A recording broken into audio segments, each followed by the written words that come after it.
بالله العلي العظيم أعوذ بالله من الشيطان الرجيم بسم الله الرحمن الرحيم الحمد لله الذي جعلني من الباقين على سيد الشهداء الذي بكت له الأرض والسماء وناحت عليه الوحوش في الصحراء والطيور بين الفضاء صلى الله جده خاتم الأنبياء بالقاسم محمد المصطفى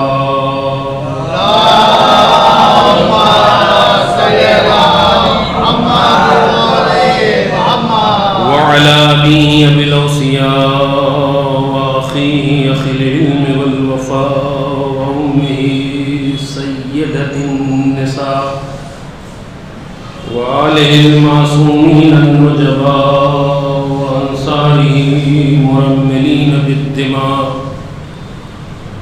وسائر المستشهدين في الأرض كربلاء ولعنة الله على قاتلي الأعداء وظالمي الأشقياء ما دام الصبح والمساء أما بعد فقد قالت فاطمة بنت رسول الله حبب إلي من دنياكم ثلاث تلاوة كتاب الله النظر في وجه رسول الله الإنفاق في سبيل الله صلوات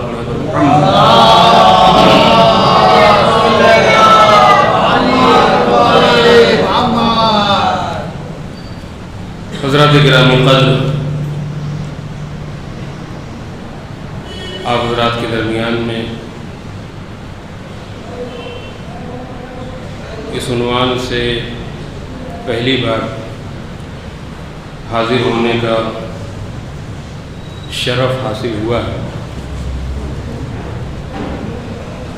اور ایسا نہیں ہے کہ میرا رابطہ بھیونڈی یا اہل بھیونڈی سے بالخصوص قبلہ سے نہ رہا ہو، پرانا رابطہ ہے،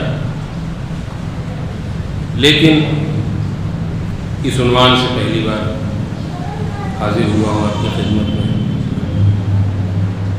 اور چونکہ یہ ایام جو چل رہے ہیں ایام فاطمیہ ہیں،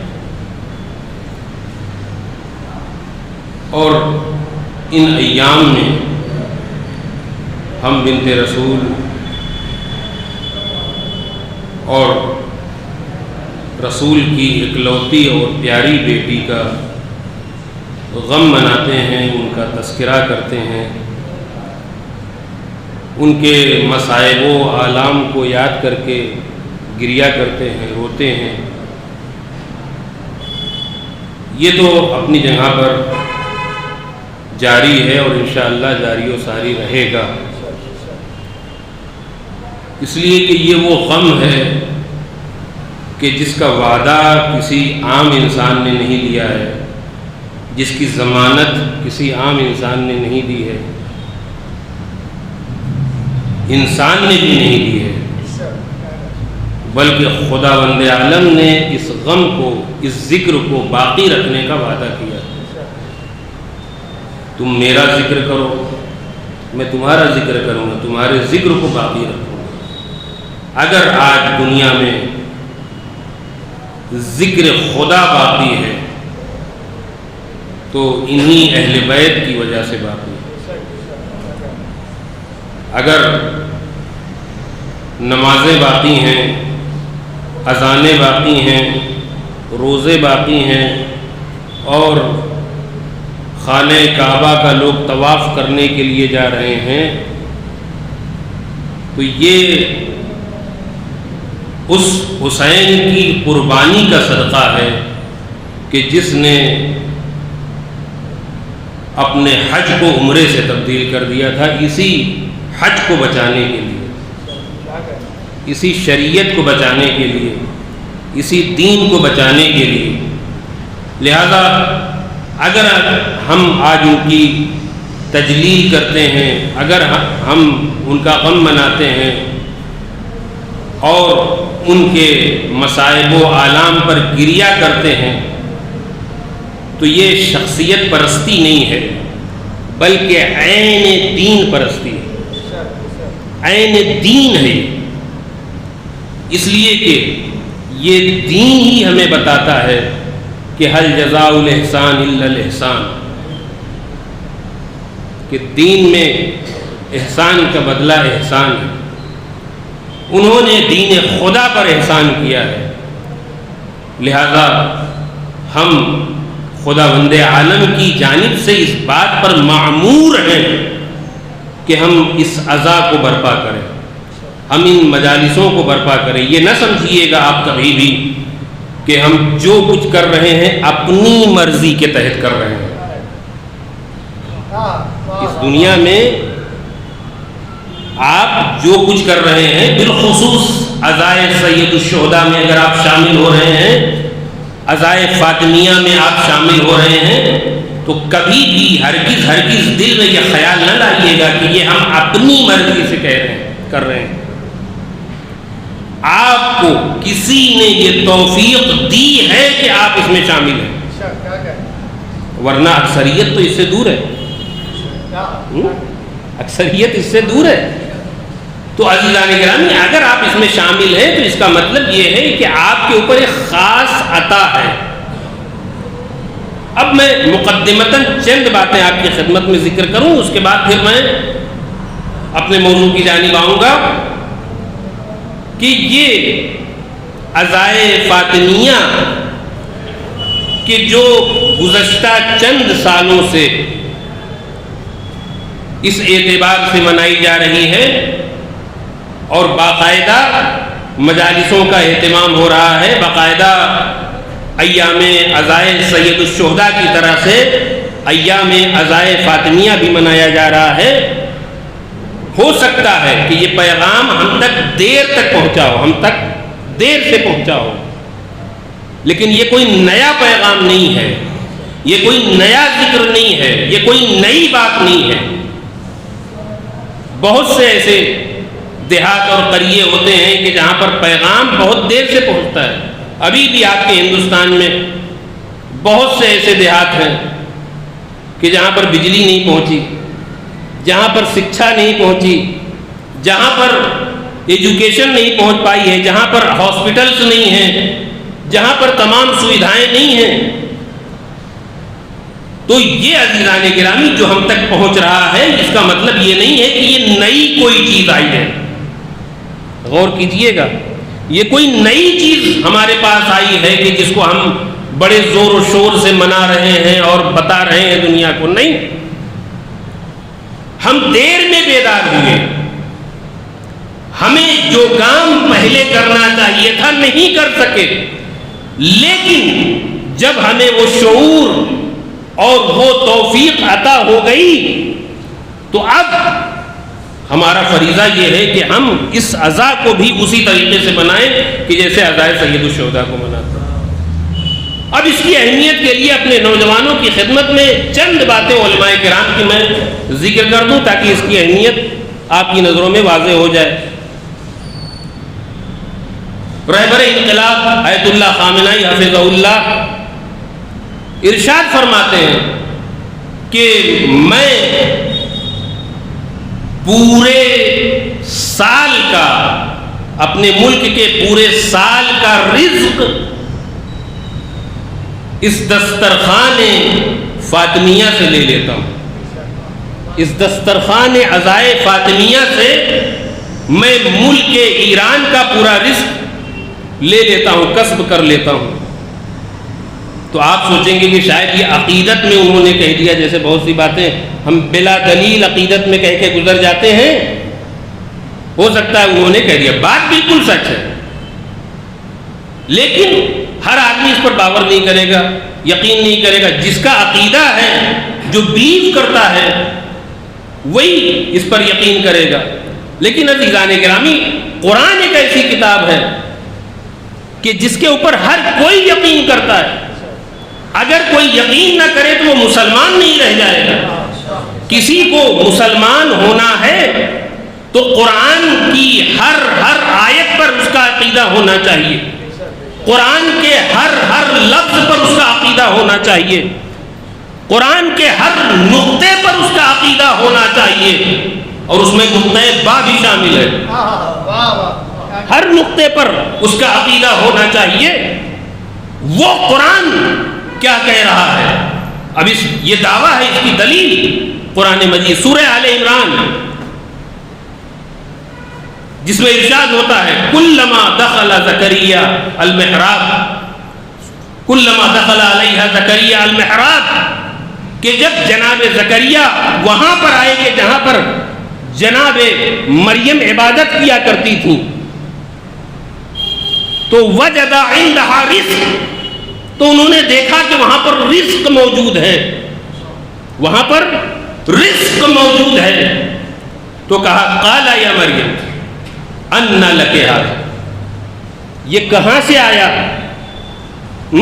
یہ رزق جو تمہارے پاس موجود ہے یہ کہاں سے آیا؟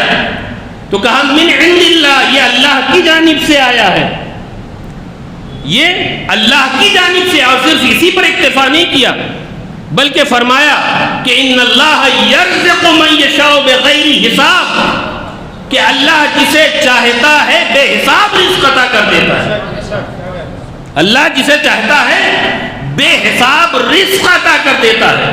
تو اب عزیزان گرامی، جناب مریم کا مقام و مرتبہ کیا ہے یہ آپ سب جانتے ہیں، اور جناب زہرا کے سامنے، بنت رسول کے سامنے آپ کا مقام و مرتبہ کیا ہے وہ آپ جانتے ہیں، کہ جناب مریم کتنی بھی بلند خاتون ہو لیکن وہ کنیز سیدہ ہیں،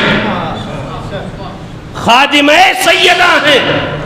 تو جب خداوند عالم دسترخوان خادمہ سیدہ پر بے حساب رزق دے سکتا ہے تو دسترخوان عزائے فاطمیہ پر صلوات پڑھیں پر محمد و آل محمد۔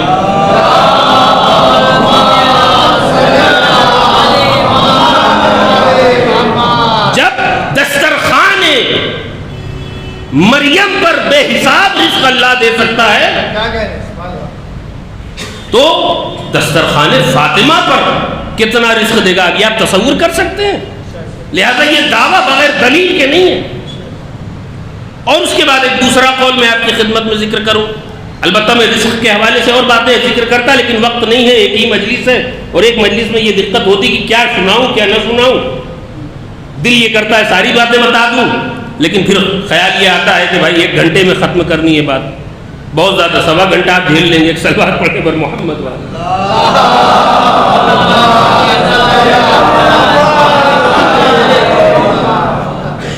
آیت اللہ بہجت کون نہیں واقف ہے ان سے؟ ٹھیک ہے، ایام عزائے فاطمیہ کی فضیلت کیا ہے، کیوں منانا چاہیے، کوئی نئی چیز نہیں ہے، میں آپ کی خدمت میں ذکر کر چکا ہوں۔ یہ پیغام دیر سے ہم تک پہنچا، یہ ہماری دقت ہے، ادھر کی کوئی دقت نہیں۔ تو آیت اللہ بہجت کہتے ہیں کہ اگر عزائے فاطمیہ کو اسی طریقے سے منایا جاتا کہ جس طریقے سے عزائے سید الشہداء منایا جاتا ہے، تو جس طریقے سے غم حسین پوری دنیا میں متعارف ہو گیا، حسین کو ہر کوئی جانتا ہے، چاہے وہ اسلام کو نہ بھی جانتا ہو لیکن حسین سے واقف ہے۔ جہاں اسلام نہیں بھی پہنچا وہاں حسین پہنچ گئے، اور جہاں حسین پہنچ جائیں گے وہاں اسلام بھی پہنچ جائے گا۔ یہ زمین آسمان حسین سے ہے، رونق دو جہاں حسین سے ہے مصلی حسین سے آباد، مسجدوں میں اذان حسین سے ہے۔ صلوات پڑھیں بر محمد و آل محمد۔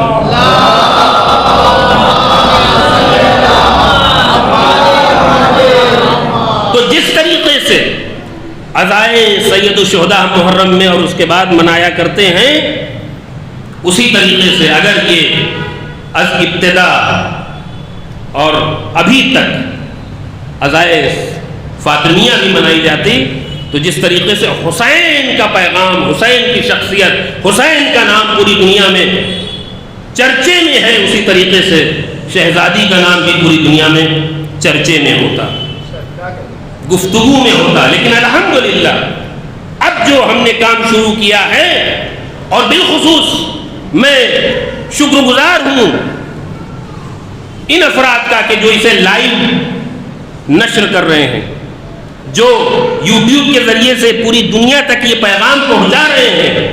آپ ان کی منزلت کو کم نہ سمجھیے گا، اس لیے کہ یہ نشر علوم آل محمد ہے، نشر علوم آل محمد ہے کہ جو ہم پوری دنیا تک پہنچا رہے ہیں. یہاں پر تو چند افراد بیٹھے ہیں، بھیونڈی کے لوگ ہیں، اس ایریے کے لوگ ہیں، تو یہ محدود ہے. لیکن یہ جو یوٹیوب کے ذریعے سے، سوشل میڈیا کے ذریعے سے پوری دنیا تک پہنچ رہا ہے، یہ محدود نہیں ہے، پوری دنیا کے ہر گوشے میں پہنچ رہا ہے، اور انسان جب جی میں آئے اسے سن سکتا ہے. تو یہ پیغام کہ جو ان کے ذریعے سے پہنچایا جا رہا ہے، یہ بہت ہی زیادہ توجہ اور بہت ہی زیادہ تعریف کا حامل ہے. تو عزیزان گرامی، اگر ہم اسی طریقے سے ایام عزائے فاطمیہ کو بھی مناتے ہیں، تو آج جس طریقے سے آپ دیکھیے کہ کتنا بھی خراب انسان ہو، کتنا بھی خراب انسان ہو، لیکن اگر اس کو یزیدی کہہ دیا جائے تو وہ گالی سے بھی زیادہ بدتر سمجھتا ہے، گالی سے بھی زیادہ بدتر سمجھتا ہے. کوئی برداشت نہیں کر سکتا کہ اسے یزیدی کہا جائے. یہ سمجھ اور یہ ماحول کیسے پیدا ہوا؟ اس لیے کہ ہم نے اتنی شدت کے ساتھ عزائے سید الشہداء برپا کیا اور دنیا کو یزیدیت اور یزید کی حقیقت بتائی کہ کوئی بھی شریف النفس اور شریف النسل انسان اپنے آپ کو یزید سے وابستہ نہیں کرنا چاہتا. بس سمجھ لیجئے کہ اگر اسی آب و تاب کے ساتھ ہم عزائے فاطمیہ مناتے رہے تو فاطمہ کے قاتلوں کے نام پر بھی کوئی نام رکھنے والا نہیں ملے گا.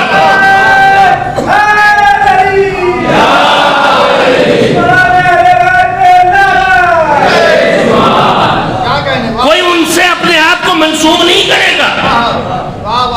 کبھی کبھی جاہلیت کی بنیاد پر بھی لوگ اپنے آپ کو ان سے منسوب کر دیتے ہیں، حقیقت نہیں جانتے. لیکن یہ عزائے فاطمیہ ایک ایسا پلیٹ فارم ہے کہ جس کے ذریعے سے ہم دنیا کو حقیقت بتا سکتے ہیں کہ دیکھو رسول کا سچا وفادار کون ہے.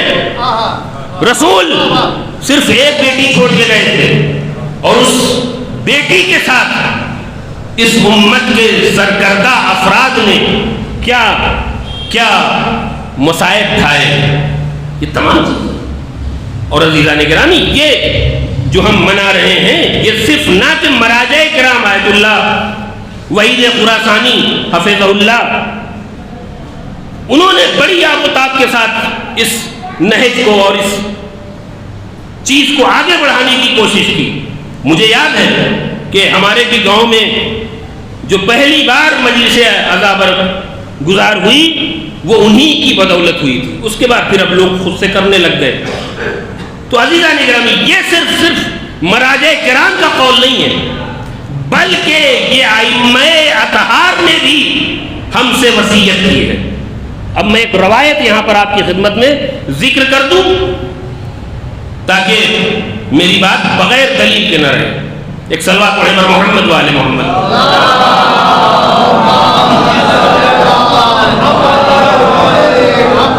موسیٰ بن قاسم راوی ہے، یہ کہتے ہیں کہ میں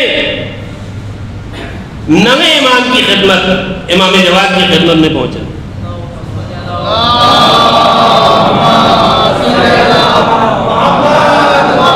اور جب میں ان کی خدمت میں پہنچا تو میں نے ان سے ایک مسئلہ دریافت کیا کہ ابن رسول اللہ، آپ یہ بتائیے کہ میں کبھی کبھی آپ کی جانب سے طواف خانہ کعبہ کرتا ہوں اور کبھی کبھی آپ کے آبا و اجداد کی جانب سے بھی کر لیتا ہوں، آپ کے والد بزرگوار کی جانب سے بھی کر لیتا ہوں، کیا یہ عمل صحیح ہے؟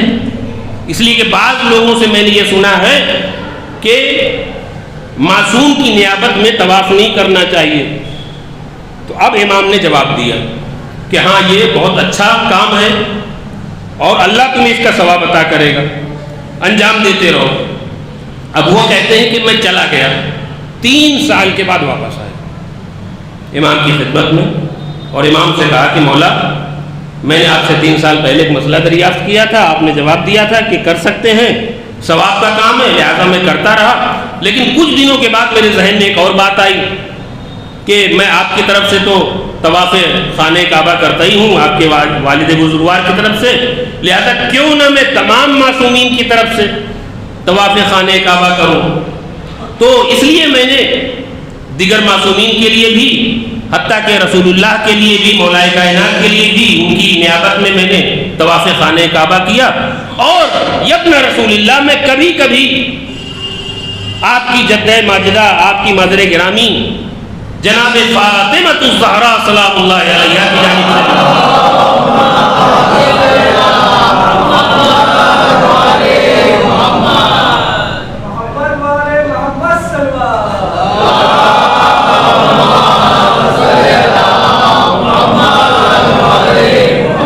کی جانب سے بھی کبھی کبھی میں طواف کر لیتا ہوں۔ تو جب یہاں تک بات پہنچی تو امام ابھی تک خاموش تھے، امام صرف تائید کر رہے تھے، لیکن ایک مرتبہ جب آپ کی جدہ ماجدہ کا نام آیا اور اس نے یہ کہا موسیٰ بن قاسم نے کہ میں آپ کی جدہ ماجدہ کی جانب سے بھی طواف خانہ کعبہ انجام دیتا ہوں، تو آپ نے کہا کہ اکثر من ذالک، اس کام کو زیادہ انجام دو، اس کام کو زیادہ انجام دو، اس لیے کہ یہ افضل ترین عمل ہے۔ اللہ اکبر۔ میری جدہ ماجدہ، میری مادر گرامی بنت رسول کی جانب سے جو تم خانہ کعبہ کا طواف کر رہے ہو، یہ افضل ترین عمل ہے۔ اب عزیزان گرامی، اس حدیث سے جو میں نتیجہ نکالنا چاہتا ہوں یہ ہے کہ یوں تو ہم محب آل محمد ہیں، ان کی خوشی میں خوش ہوتے ہیں، ان کے غم میں غم مناتے ہیں، ہم گریہ کرتے ہیں، ماتم کرتے ہیں، تو یہ ہمارے لیے ایک مستحسن عمل ہے۔ لیکن امام کے قول کی روشنی میں کہ جہاں پر آپ نے ارشاد فرمایا کہ میری جدہ ماجدہ کے لیے زیادہ سے زیادہ طواف کرو، لہذا اگر ہم ان کی جدہ ماجدہ کے لیے زیادہ سے زیادہ مجلسیں کریں، زیادہ سے زیادہ جلوس عائزہ برپا کریں، صلوات پڑھیں پر محمد و آل محمد،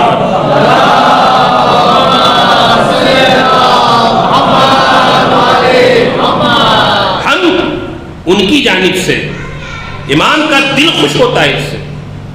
امام، آپ اماموں کی ہسٹری اٹھا کر دیکھیں کہ تمام اماموں نے کس طریقے سے اپنی جدہ کو یاد کیا ہے۔ میرے پاس وقت نہیں ہے کہ میں ہر امام کے بارے میں آپ کو بتاؤں کہ جو انہوں نے بتایا ہے جناب سیدہ کے لیے، انشاءاللہ پھر کروں۔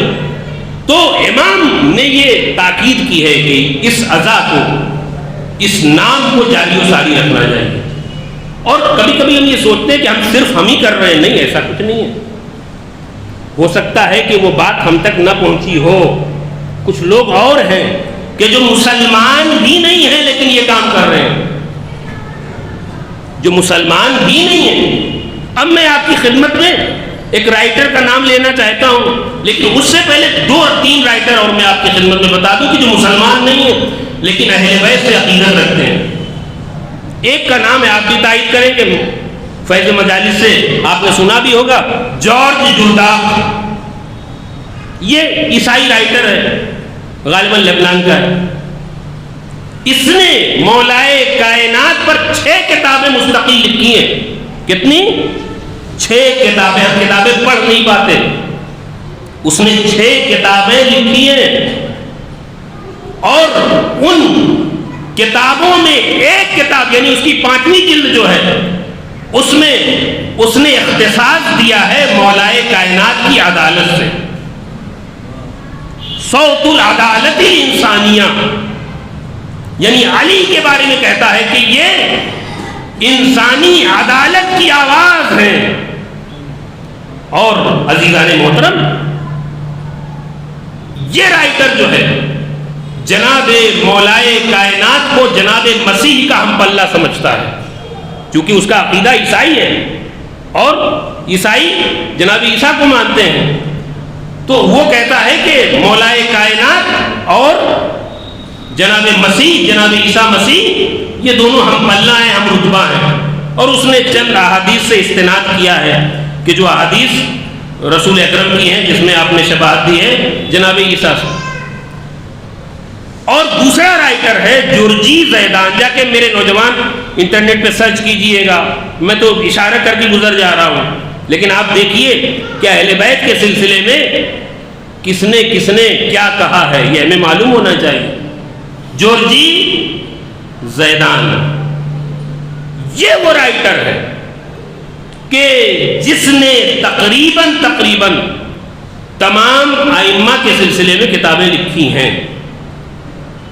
اور اس کا ایک قول مجھے یاد آ رہا ہے، وہ میں نقل کر دوں آپ کی خدمت میں، کہ یہ کہتا ہے، کیونکہ میں نے آپ کی خدمت میں بتایا کہ جورج جرداق جو ہے وہ جناب عیسیٰ کے ہم پلہ سمجھتا ہے مولائے کائنات کو۔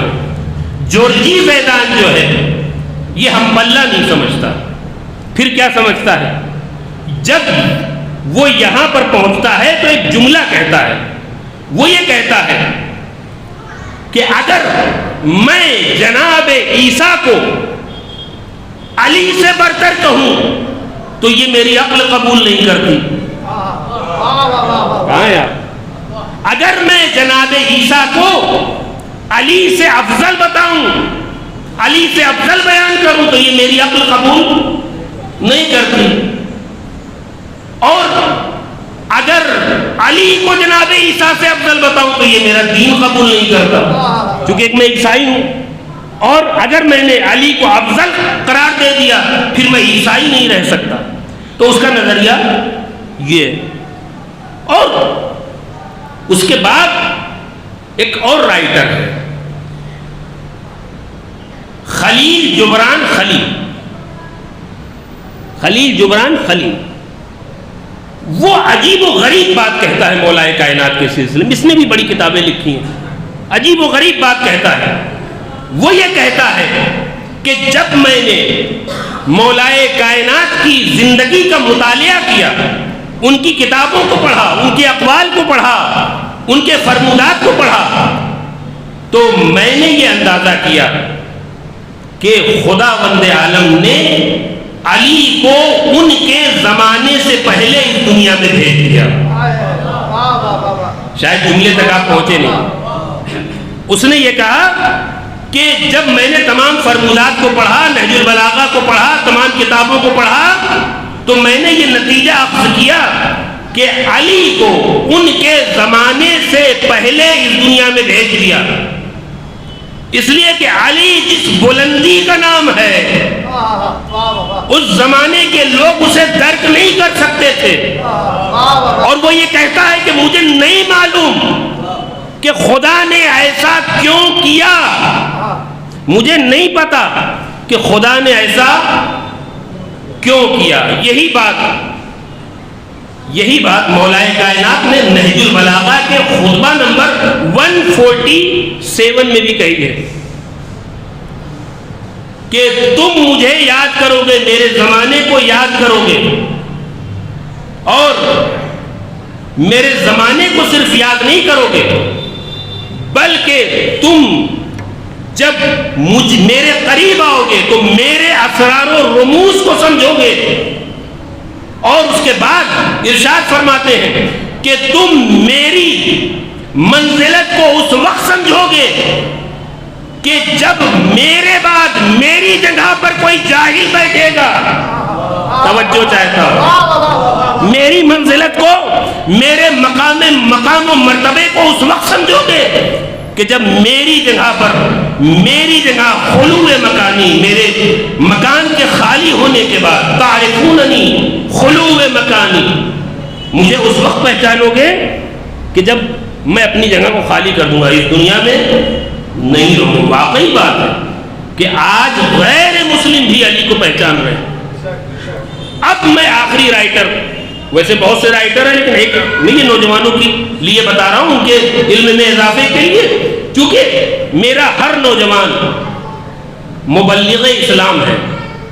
تبلیغ صرف مولوی کا کام نہیں ہے، تبلیغ صرف اس کا کام نہیں ہے جس نے لباس رسول پہنا ہو، ہاں اس کی ذمہ داری ہے، لیکن جو بھی علی کا نام لینے والا ہے، جو بھی ان کو ماننے والا ہے، اس کے لیے ضروری ہے کہ اس پیغام کو درک کرے۔ خود امام رضا نے ارشاد فرمایا ہے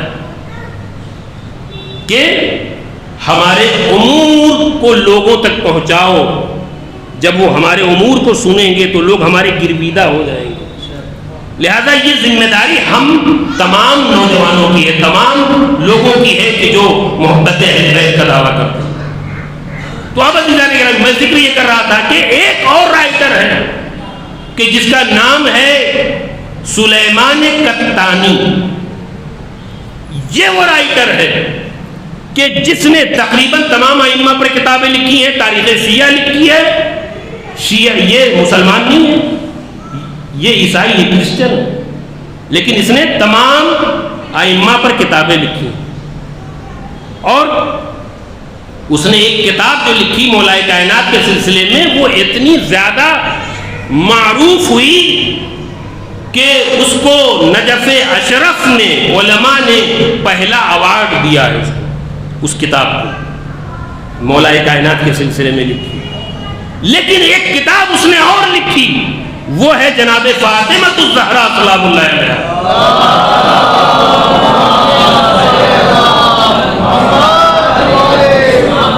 اس کتاب میں اس نے لکھا ہے وطر فی غمد، اس کتاب کا نام ہے وطر فی غمد۔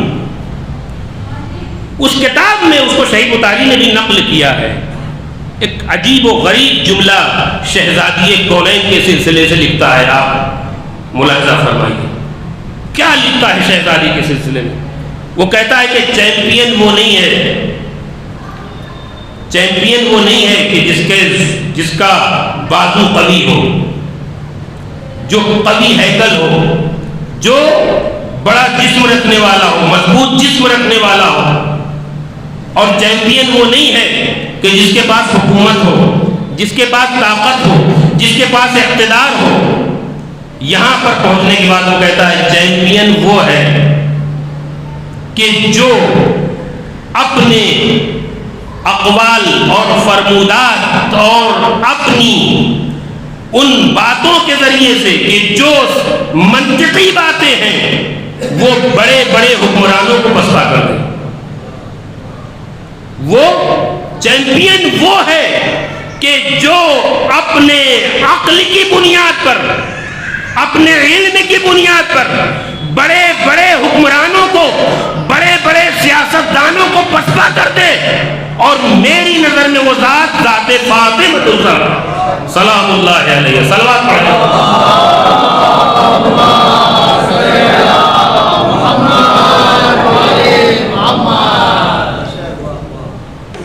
ایک اور صلوات پڑھیں پر محمد والے۔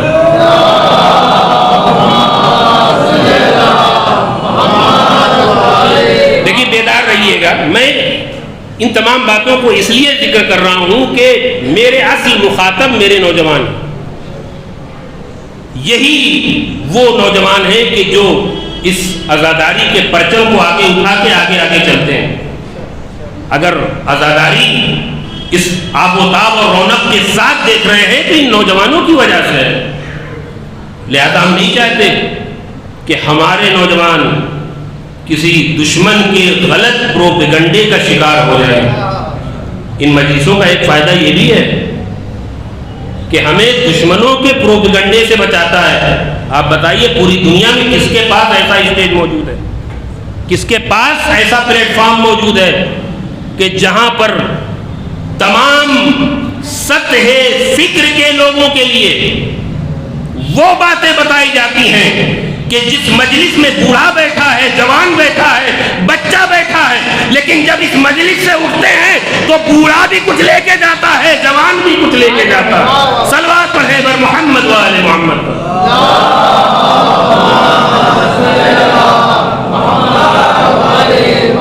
تو عزیزان الزہرا، عزائے فاطمیہ، اس کی ہمیں حفاظت کرنی ہے۔ اب آئیے اس حدیث کی جانب کہ جس کو میں نے سرنامہ سخن قرار دیا، کہ جس میں شہزادی ارشاد فرماتی ہیں کہ حببا الیہ دنیاکم ثلاث من دنیاکم ثلاث، مجھے تمہاری دنیا سے 3 چیزیں پسند ہیں۔ ہمیں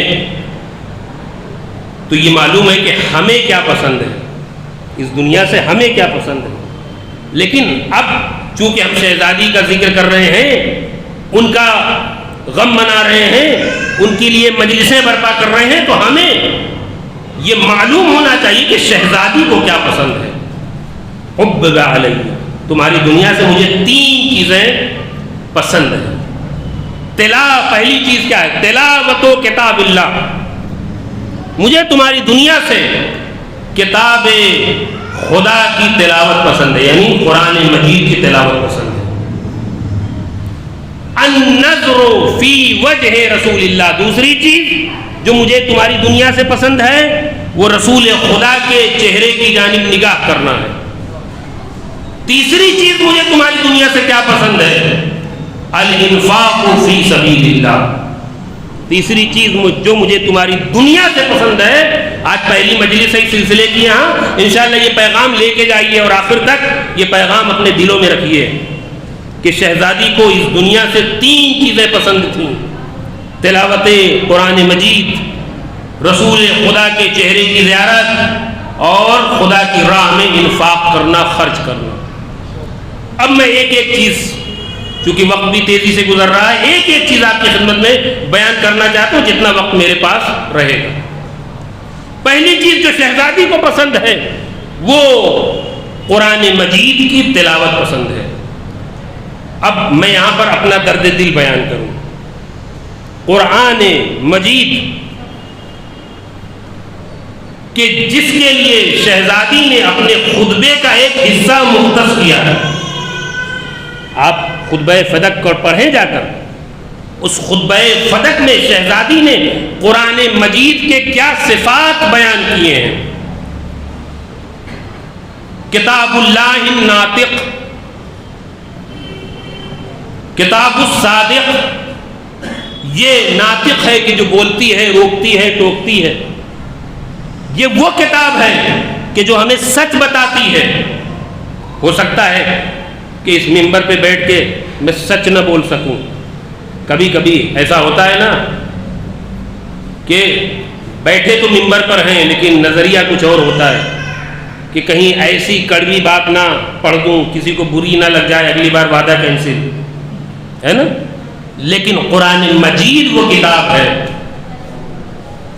کہ جس کو وعدہ کینسل ہونے کا کوئی خطرہ نہیں ہے نا۔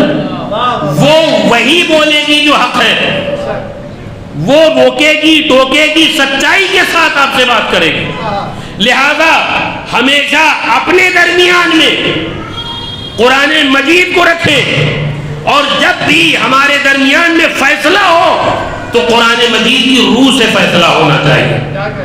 اب بات آ گئی ہے تو ایک چیز اور عرض کر دوں، ہم تو کہتے ہیں کہ ہم قرآن مجید پر بلیو کرتے ہیں، عقیدہ رکھتے ہیں، اور رسول گرامی نے ارشاد فرمایا ہے کہ انی تارک فیکم الثقلین کتاب اللہ و عترتی اہل بیتی، کہ میں تمہارے درمیان میں 2 گراں قدر چیزیں چھوڑ کے جا رہا ہوں، ایک قرآن اور دوسرے میرے اہل بیت۔ تو اب دونوں کو ثقلین کہا ہے، دونوں کو ہم پلہ کہا ہے، تو جتنی اہمیت اس دین میں اہل بیت کو ہے اتنی اہمیت قرآن مجید کو بھی ہے۔ جتنا اہل بیت سے ہمیں وابستگی رکھنی ہے، محبت رکھنی ہے، اتنی ہی قرآن سے بھی ہمیں محبت ہونی چاہیے، اتنی وابستگی قرآن سے بھی ہونا چاہیے۔ جتنا ہم علی کے بارے میں جانتے ہیں اتنا ہی قرآن کے بارے میں بھی جاننا ضروری ہے۔ جتنی مجلسیں ہم اہل بیت پر سنتے ہیں اتنی ہی مجلسیں قرآن پر بھی سننا ضروری ہے۔ توجہ کیجئے گا، قبلہ بیٹھے ہیں یہاں تبلیغ کے فرائض انجام دے رہے ہیں، بہت ہی مشکل کام ہے میری نظر میں لوگوں کے درمیان میں مستقل رہ کر 1 گھنٹہ پڑھ کے چلا جانا بہت آسان ہے، مستقل رہ کر تبلیغ کے فرائض انجام دینا بہت ہی مشکل کام ہے۔ آپ اہمیت کو سمجھیں عزیزان گرامی، پوری زندگی ایک مبلغ دین وقف کر دیتا ہے اس دین کے لیے، لیکن ہم اس کو اہمیت نہیں دیتے، اور جب وہ ہمارے درمیان سے رخصت ہوتا ہے تو ایک فون بھی اٹھا کے نہیں کرتے قبلہ کیا حال ہے، جبکہ پتہ نہیں ہماری فون ڈائری میں کتنے لوگوں کے نام ہوتے ہیں، فلاں فلاں فلاں، ان کی خیریت تو معلوم کرتے رہتے ہیں، لیکن جو آپ کو دیندار بنا کے گیا، جو آپ کو نماز و روزہ و حج و زکوٰۃ سکھا کے گیا، جو آپ کو اہل بیت کا چاہنے والا بنا کے گیا، ہمارے نزدیک اس کی ویلو نہیں ہے عزیزان گرامی۔ اور ایک بات اور ذکر کروں کہ ایک حدیث ہے، میں نہیں چاہ رہا تھا ابھی ذکر کروں لیکن بات آ گئی ذکر کر دوں، وسائل الشیعہ میں یہ حدیث ہے کہ کچھ لوگ رسول خدا کے پاس آئے اور آنے کے بعد یہ کہا کہ یہ بتائیے کہ محبت و نفرت کا معیار کیا ہے، ہم کیسے پہچانیں کہ کون سی محبت خدا کے لیے ہے اور کون سی محبت خدا کے لیے نہیں ہے، ہم کیسے پہچانیں؟ تو ایک مرتبہ رسول گرامی نے مولائے کائنات کی طرف اشارہ کیا اور ارشاد فرمایا کہ علی سے محبت کرو، علی سے محبت کرو، اور علی کی محبت ہی تمہیں یہ بتائے گی کہ کون سی محبت خدا کے لیے ہے، کون سی محبت خدا کے لیے ہے۔ اور اس کے بعد روایت کے جملے ہیں کہ آپ نے ارشاد فرمایا کہ علی کے چاہنے والے سے والے ولیو ھذا ولو انہ قاتل ابیک و ولدک، کہ علی کے چاہنے والے سے محبت کرو چاہے وہ تمہارے باپ کا قاتل ہو چاہے تمہارے بیٹے کا قاتل ہو۔ اللہ اکبر، علی کی محبت کتنی عظیم ہے، علی کے چاہنے والے سے محبت کرو چاہے وہ تمہارے باپ کا ہی قاتل کیوں نہ ہو، تمہارے بیٹے کا ہی قاتل کیوں نہ ہو۔ اور ارشاد فرمایا کہ علی کے دشمن سے نفرت کرو، وعاد عدو ھذا ولو انہ ابوک و ولدک، تم اس کے دشمن سے نفرت کرو چاہے وہ تمہارا باپ کیوں نہ ہو، تمہارا بیٹا کیوں نہ ہو۔ ایک صلوات پڑھے بر محمد والے۔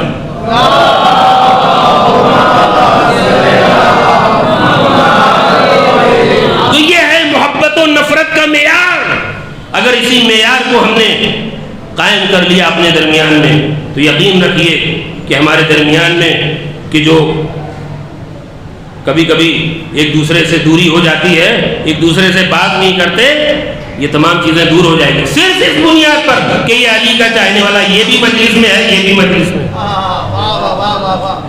یہ بھی حسین پر روتا ہے، یہ بھی حسین پر روتا ہے۔ یہ اتحاد کے لیے کیا کافی نہیں؟ آج ہمارے درمیان میں اختلاف پیدا کرنے کی کوشش کی جا رہی ہے، یہ فلاں ہے، یہ فلاں ہے، یہ فلاں ہے، ڈیوائڈ کرنے کی کوشش کی جا رہی ہے۔ عزیزان گرامی، اگر اس تھیوری کو آپ نے اپنا لیا کہ جو رسول خدا نے آپ کو دی ہے کہ علی کے چاہنے والے سے محبت کرو چاہے تمہارے باپ کا قاتل کیوں نہ ہو، تمہارے بیٹے کا قاتل کیوں نہ ہو، علی کے دشمن سے نفرت کرو، عداوت کرو چاہے تمہارا باپ کیوں نہ ہو، تمہارا بیٹا کیوں نہ ہو، اگر اس تھیوری کو اپنا لیا تو ہمارے درمیان صرف اتحاد ہی اتحاد نظر آئے۔ تو میں ذکر کر رہا تھا کہ شہزادی وہ ہیں کہ جن کو قرآن مجید کی تلاوت پسند ہے، اور آپ نے 34 ٹائمز جو آپ نے خطبہ فدق دیا ہے، خطبہ فدق، اور ایک خطبہ اور دیا ہے کہ جو مہاجروں انصار کی خواتین کے درمیان میں دیا ہے، ان دونوں خطبوں میں میں نے کاؤنٹ کیا تو شہزادی نے 34 ٹائمز قرآن مجید کی آیات کا استعمال کیا۔ شہزادی کو صرف پسند نہیں ہے بلکہ استعمال کرتی ہیں، اور شہزادی نے جو اپنا مقدمہ پیش کیا ہے وہ اسی قرآن مجید کے حوالے سے پیش کیا۔ مقدمہ تو آپ سنتے رہتے ہیں، لیکن میں ایک مناظرہ جو شہزادی نے اس دربار میں کیا ہے وہ آپ کی خدمت میں پیش کروں. شاید آپ نے نہ سنا کہ شہزادی نے ایک مرتبہ تمام اصحاب و انصار بیٹھے ہیں، مہاجرین بیٹھے ہیں اور اول و ثانی یہ بھی بیٹھے ہوئے ہیں. شہزادی نے ایک حدیث رسول کی پڑھی اور اس حدیث کو پڑھ کے شہزادی نے ارشاد فرمایا کہ یہ بتاؤ کیا تم نے میرے بابا سے یہ نہیں سنا ہے کہ ابنتی فاطمہ سیدۃ نساء العالمین سیدۃ نساء اہل الجنہ. کیا تم نے میرے بابا سے یہ نہیں سنا ہے کہ فاطمہ جنت کی عورتوں کی سردار ہے؟ سب نے کہا کیوں نہیں، ہم نے یہ سنا ہے آپ کے بابا سے. جب شہزادی نے اقرار لے لیا تو اب شہزادی نے ارشاد فرمایا، سنیے گا غور سے، اب شہزادی نے ارشاد فرمایا کہ یہ بتاؤ کہ جو جنت کی عورتوں کی سردار ہو کیا وہ کوئی غلط دعویٰ کر سکتی ہے؟ جو جنت کی عورتوں کی سردار ہو کیا وہ تمہارے سامنے کوئی غلط دعویٰ کر سکتی ہے؟ کیا وہ حق مانگ سکتی ہے جو اس کا نہ ہو؟ پورے مجمع پر خاموشی چھا گئی. پھر شہزادی نے ارشاد فرمایا کہ یہ بتاؤ کہ اگر میرے خلاف 4 لوگ گواہی دیں کہ فاطمہ نے غلط کام کیا ہے، یا پھر 2 لوگ آ کے کہیں کہ معاذ اللہ فاطمہ نے چوری کی ہے، تو کیا تم اس گواہی کو قبول کر لو گے؟ اب تاریخ لکھتی ہے کہ اس وقت بھی پورے مجمع پر سناٹا ہے، پورے مجمع پر سناٹا ہے، لیکن اب ایک کونے سے آواز آئی، لیکن یہ آواز جانی پہچانی تھی، ابن خطاب کی آواز. اس نے کہا کہ اگر کوئی اس طرح سے آپ کے خلاف گواہی دیتا ہے تو ہم اس کے اوپر آپ کے اوپر حد جاری کریں گے. اب شہزادی کا قول سنیں، شہزادی نے کیا ارشاد فرمایا. قسم خدا کے شہزادی نے ان لوگوں کو بھرے دربار میں بے نقاب کر دیا. یہ شہزادی جو دربار میں گئیں، جو مہاجر و انصار کے سامنے گئیں، یہ اسی لیے گئیں کہ رہتی دنیا کے سامنے سے ان کی نقاب الٹ دی جائے. اور اس کے بعد شہزادی نے فرمایا، جب اس نے یہ کہا کہ ہم حد جاری کریں گے، تو شہزادی نے ارشاد فرمایا قسم خدا کے تم نے اپنی خباثت اور جہالت کو ظاہر کر دیا. تم نے اپنی خباثت اور دشمنی کو کہ جو ہم سے رکھتے ہو ظاہر کر دیا. اور اس کے بعد شہزادی ارشاد فرماتی ہیں قسم خدا کے جب تک تم میرے بابا کے دین پر ہو، جب تک تم قرآن کو مانتے ہو، اس وقت تک ایسا نہیں کر سکتے. کہا یہ کیوں؟ کہا اس لیے کہ قرآن مجید نص ہے اور نص کے مقابلے میں اجتہاد نہیں کیا جا سکتا. توجہ چاہتا ہوں، نص کے مقابلے میں، نص کہتے ہیں دلیل محکم کو، جیسے قرآن مجید کی ہر آیت ہمارے لیے نص ہے، اس کے مقابلے میں ہم کسی کی بات قبول نہیں کریں گے. اگر اس سے میل کھا رہی ہے تو ہم قبول. حدیثوں کے جانچنے کا معیار یہی ہے کہ معصومین نے فرمایا کہ اگر تمہیں معلوم ہو ہمارے یہاں جو کتب اربع ہیں اور دیگر کتابیں ہیں، کیا ہم تمام حدیثوں کو صحیح مانتے ہیں؟ نہیں. یہ تو ہمارے برادران کا دعویٰ ہے کہ کتاب خدا کے بعد صحیح ترین کتاب یہ ہے صحیح بخاری، صحیح مسلم. لیکن ہمارا ایسا کوئی عقیدہ نہیں. ہماری کتابوں میں غلط روایتیں آ سکتی ہیں. ہماری کتابوں میں ہمارا دعویٰ نہیں ہے کہ صحیح ہے تمام کتابیں. ہمارے علماء نے جو تحقیق کی ہے، آج کچھ لوگ کہ جو اپنے آپ کو اخباری کہتے ہیں، ٹھیک ہے، میں اخباریوں کا ہاتھ چومنے کے لیے تیار ہوں، قابل احترام ہے میرے نزدیک، لیکن واقعی اخباری ہونا چاہیے. واقعی اخباری ہونا چاہیے. اخباری کا مطلب کیا ہے؟ اخباری کبھی جہلا نہیں ہوتے، علماء ہوا کرتے ہیں. اخباری علماء ہوا کرتے ہیں، اور علماء اور مجتہدین میں 2 گرے ہوئے، ایک اصولی ایک اخباری. جو اصول کو مانتے تھے، یعنی نہج اجتہاد میں جو تھوڑا سا فرق تھا ان کو اصولی کہا گیا کہ جو اپنی عقل کا استعمال کرتے تھے، لیکن جو منعن جو حدیث اور روایت ہے اس کو جو مانتے تھے ان کو اخباری کہا گیا۔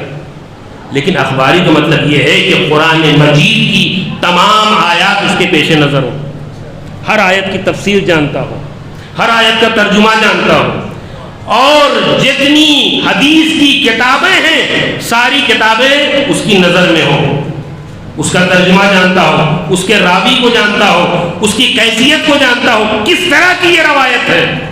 اگر ایسا اخباری ہو تو میں اسے سلام کرتا ہوں۔ صلوات پڑھیں پر محمد۔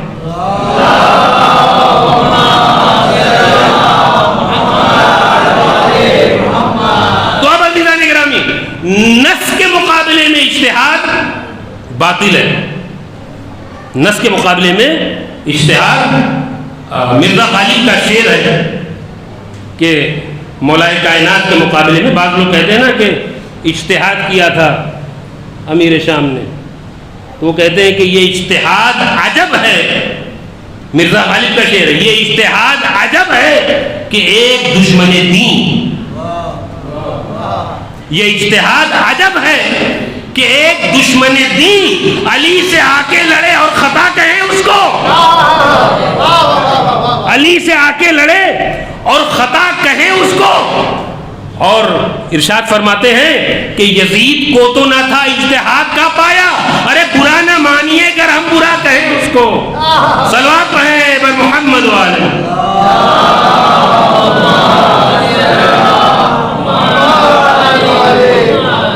کہتے نہیں اجتہاد کیا تھا، غلطی ہو گئی ان سے، خلیفہ وقت کے مقابلے میں آ گئے، لہذا غلطی ہو گئی ان کے اجتہاد میں، اللہ ان کو ثواب بھی عطا کرے۔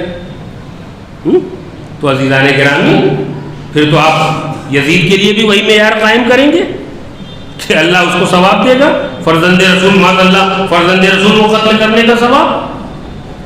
تو عزیزان گرامی، نص کے مقابلے میں اجتہاد باطل ہے، اور نص کے مقابلے میں سب سے پہلے کس نے اجتہاد کیا پتہ ہے؟ شیطان نے۔ حکم خدا نص ہے، اس کے مقابلے میں اجتہاد کرنا باطل ہے۔ اب عزیزان گرامی، شہزادی نے فرمایا کہ اگر تم نے یہ کہا کہ ہم تمہارے اوپر حد جاری کریں گے اور ان کی گواہیوں کو قبول کر لیں گے، تو اب شہزادی فرماتی ہے کہ اگر تم نے ایسا کیا کہ تم کافر ہو جاؤ گے، تم دین سے خارج ہو جاؤ گے، اس لیے کہ خداوند عالم نے قرآن مجید میں ارشاد فرمایا ہے، اہل بیت کی طہارت کی گواہی دی ہے، انما یرید اللہ لیذھب عنکم الرجس، اہل بیت ہم نے تم کو ہر رجس سے پاک و پاکیزہ رکھا ہے۔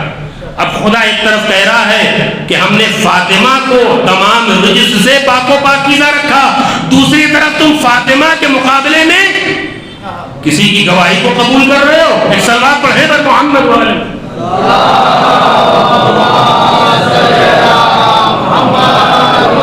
اور میرے عزیزوں، یہ کوئی نئی بات نہیں تھی، یہ جو اجتہاد کیا گیا فاطمہ کے مقابلے میں یہ کوئی نئی بات نہیں تھی، لیکن فاطمہ نے ان کے چہروں سے نقاب اتار دی، ان کے چہروں کے اوپر جو نقابیں پڑی ہوئی تھیں اسلام کی، مسلمان کی، وہ ہٹا دی، اس لیے کہ جب رسول اس دنیا سے جا رہے تھے اور رسول نے کہا کہ لاؤ کاغذ اور قلم مجھے دے دو، میں تمہارے لیے کوئی ایسا نوشتہ لکھ دوں تاکہ تم میرے بعد گمراہ نہ ہو، اس وقت ان لوگوں نے نہیں دیا، اور وہاں پر قرآن لے کے آئے کہ ہمارے لیے قرآن مجید کافی ہے، یعنی وہاں حدیث رسول کو ٹھکرا دیا، قرآن کو لے لیا۔ لیکن جب شہزادی نے دربار میں حدیث کے مقابلے میں قرآن پیش کیا تو وہاں پر انہوں نے قرآن کو ٹھکرا دیا، حدیث کو اختیار کر لیا۔ اب سمجھ میں آیا شہزادی کی حکمت عملی کیا ہے؟ شہزادی یہ بتانا چاہتی ہیں کہ ان کو صحیح سے پہچان لو، ان کے چہروں کو دیکھ لو، کل انہوں نے قرآن کے بہانے حدیث کا انکار کیا تھا، اور آج حدیث کے بہانے قرآن کا انکار کر رہے. دراصل نہ یہ قرآن کو مانتے ہیں نہ حدیث کو مانتے ہیں. صلوات پڑھیں بر محمد والے.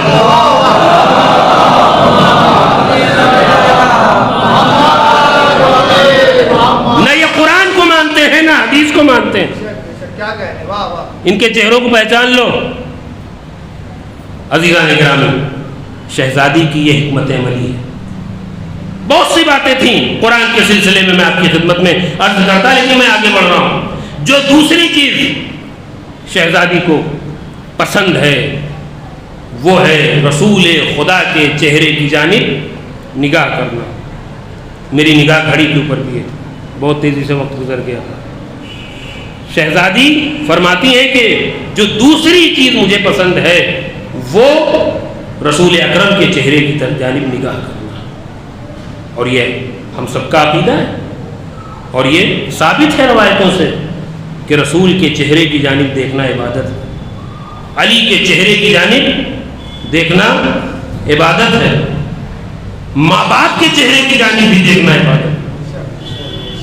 یہ روایتیں ہیں. تو شہزادی فرماتی ہیں کہ مجھے رسول کی زیارت پسند ہے، لیکن یہ محبت، دراصل زیارت محبت کے عنوان سے ہوتی ہے.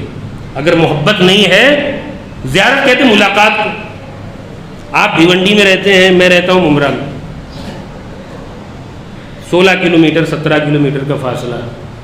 میں یہاں آیا آپ سے ملاقات کرنے کے لیے، ملاقات نہیں زیارت کرنے کے لیے.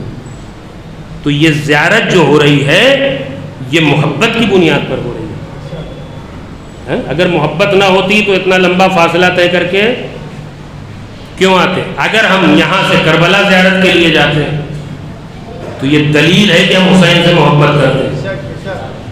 اگر ہم یہاں مکہ اور مدینہ جاتے ہیں یہاں سے تو دلیل ہے کہ ہم رسول سے محبت کرتے ہیں. جو لوگ زیارت کے منکر ہیں دراصل نہ رسول سے محبت کرتے ہیں نہ خدا سے محبت. ایک صلوات پڑھیں پر محمد والے.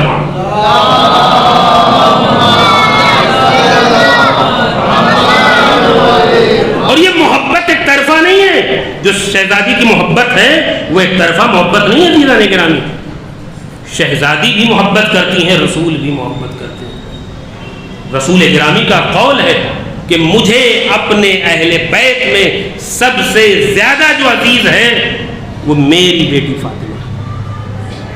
میں سب سے زیادہ فاطمہ کو عزیز رکھتا ہوں. یہاں تک آپ نے فیض مجالس سے یہ سنا ہوگا کہ جب بھی جناب فاطمہ زہرا رسول خدا کے پاس تشریف لاتی تھیں تو روایتوں کے جملے ہیں قاما الیہ. رسول گرامی کھڑے ہو جاتے تھے استقبال کرنے کے لیے.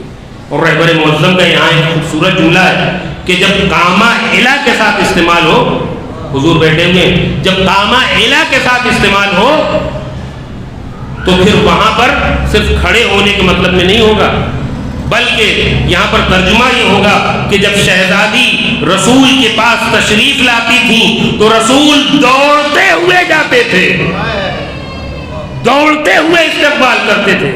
فقبلها، چومتے تھے ان کے ہاتھوں کو اور ان کو اپنی جگہ پر بٹھاتے تھے لا کے. یہ ہے فاطمہ کی عظمت. اور اسی طریقے سے اسی روایت میں ہے کہ فاطمہ بھی یہی عمل انجام دیتی تھی. جب رسول خدا تشریف لاتے تھے تو آپ استقبال فرماتی تھی، اپنی جگہ پہ بٹھاتی تھی، آپ کے ہاتھ چومتی تھی.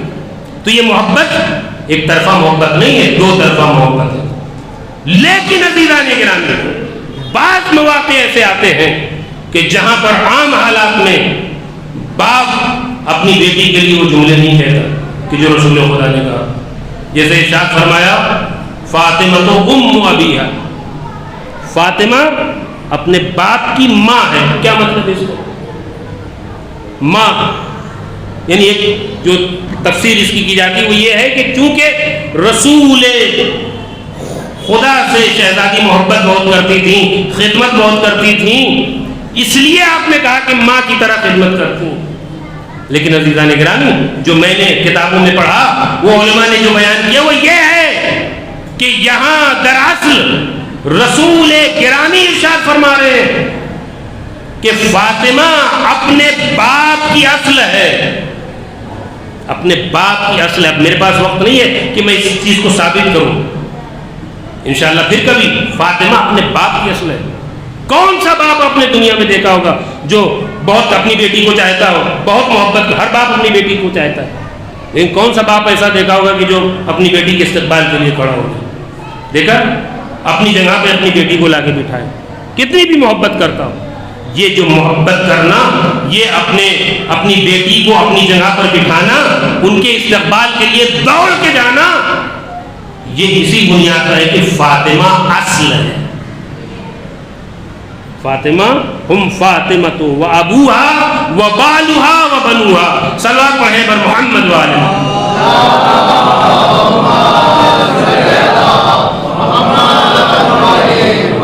اب عزیزان بہت تیزی سے گزر جاؤں گا. شہزادی ارشاد فرماتے ہیں کہ مجھے تمہاری دنیا سے 3 چیزیں پسند ہیں. ایک، قرآن مجید کی تلاوت، جو شہزادی کو پسند ہے ہمیں بھی ہونا چاہیے، نہیں ہونا چاہیے؟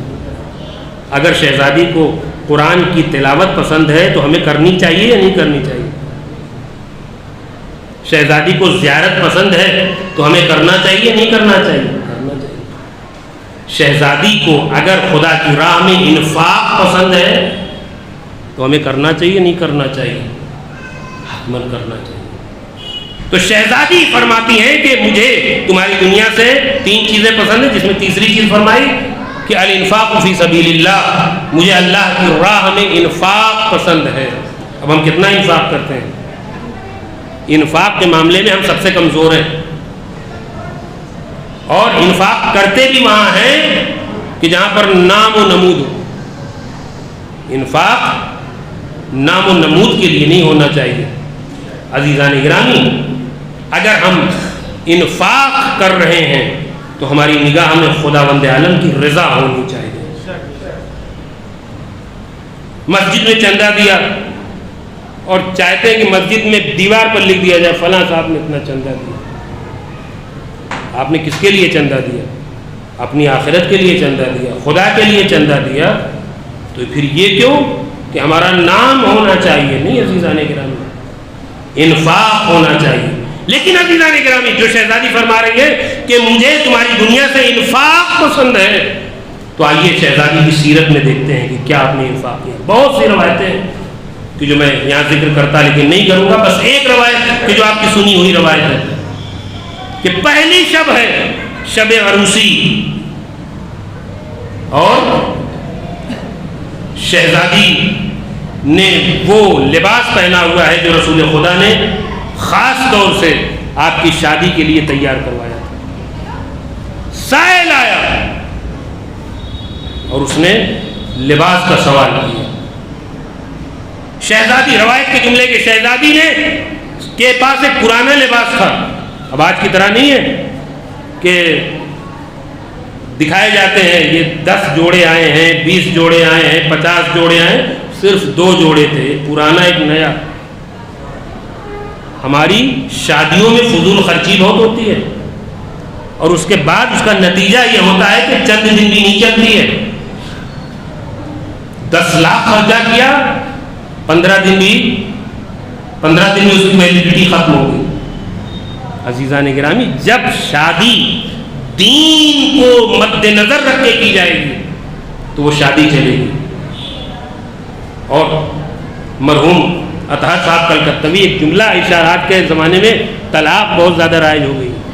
ابھی ہم لوگوں نے مغل مسجد میں ایک میٹنگ بھی کی تھی کہ یہ شرح طلاق میں اضافہ کیوں ہو رہا ہے اتنا زیادہ، یہ کیوں ہو رہا ہے؟ اس کی بہت سی وجوہات ہیں. اس میں ایک وجہ یہ بھی ہے کہ مالی اعتبار سے چونکہ شوہر کمزور ہے، لہذا ڈیمانڈ ایسی ہوتی ہے کہ شوہر پورا نہیں کر پاتا، آخرکار طلاق کی نوبت آ جاتی. یہ ہوتا ہے. اس کے علاوہ ماں باپ بھی وجہ بنتے ہیں طلاق کی اپنی ایگو کے لیے. بھائی شادی ہوئی ہے میاں بیوی کی، آپ اگر رشتہ مضبوط نہیں کر سکتے تو خراب بھی نہ کریں، لیکن آپ اپنے باپ ہونے کا غلط فائدہ اٹھائیں، ماں ہونے کا غلط فائدہ اٹھایا جائے تو اس بنیاد پر بھی طلاق ہوتی ہے. تو مرحوم اطہر عباس صاحب کلکتہ کے، خدا غریق رحمت کرے، ان کے درجات کو بلند کرے، وہ ارشاد فرمایا کرتے تھے کہ یہ جو طلاق ہو رہی ہے، یہ جو دونوں میں نہیں پڑ رہی ہے، یہ وجہ یہی ہے کہ لڑکا غلام علی نہ بن سکا، لڑکی کنیز سیدہ نہ بن سکا۔ صلوات پڑھیں نا بر محمد و آل محمد۔